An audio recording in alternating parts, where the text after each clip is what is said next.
Hello everyone! Magluluto ako ngayon ng gulay. So ito yung gulay na lutuin ko. Ginataang malunggay.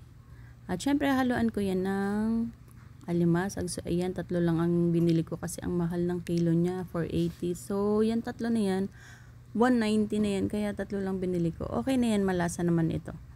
At syempre ito yung ating mga sangkap. Yan, sibuyas, bawang, luya, siling haba. At syempre yung ating pampalasa. So yan lang yung mga hahalo natin. At ito yung gata.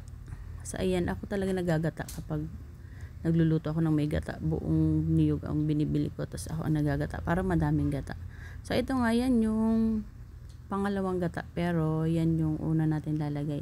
At kapag ganyan, hinahalo ko talaga ng hinahalo habang pinapakulo para hindi siya mamuo yung ating gata. So habang kumukulo, haluin lang ng haluin. Yan, kasi ganyan namumuo siya. Kapag hinayaan mo lang siya buo-buo yung gata, hindi siya ewan ko, basta sa akin ayoko yung nagbubuo yung gata. So ito na nga, kulo na yan, kaya nilagay ko munang una yung ating alimasag. Yan, palulutuin ko muna siya dyan sa gata para yung gata ay manuot sa ating alimasag, para yung alimasag malasa. So yan, tsaka yung lasa ng alimasag kakapit din yun dyan sa ating gata. Yung sabaw ng ating gulay ay talaga namang magiging malasa yan. So ito, ayan, hayaan ko lang yan na maluto. Pero hindi ko talaga yan pinapabayaan na kumulo lang siya ng kumulo. Kailangan halo-haluin mo siya para hindi magbuo-buo yung gata. Ganyan ako magluto ng ng may gata. Ayan, muna natin maluto. Malalaki naman kasi yan, kaya kahit 3 piraso lang, okay na din yan. Malasa na rin yan yung ating gulay.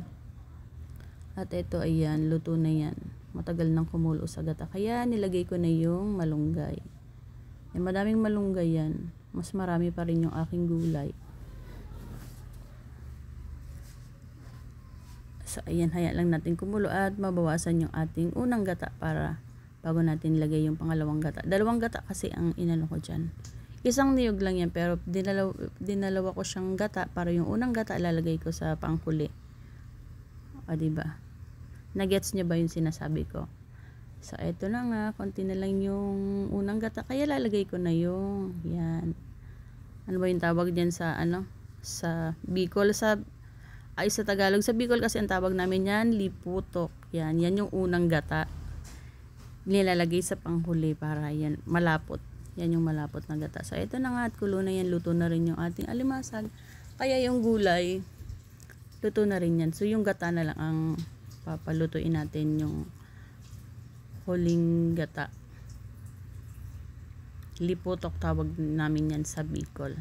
So eto na ang ating ginataang malunggay with alimasag. O diba, ang dali lang lutuin.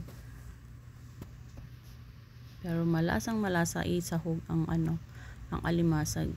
Kahit 3 piraso lang yan, ako yung lasa niya naman talaga ay lasang lasa dahil malalaki siya, at saka malasa talaga ito isahog sa gulay, lalo pag ganito.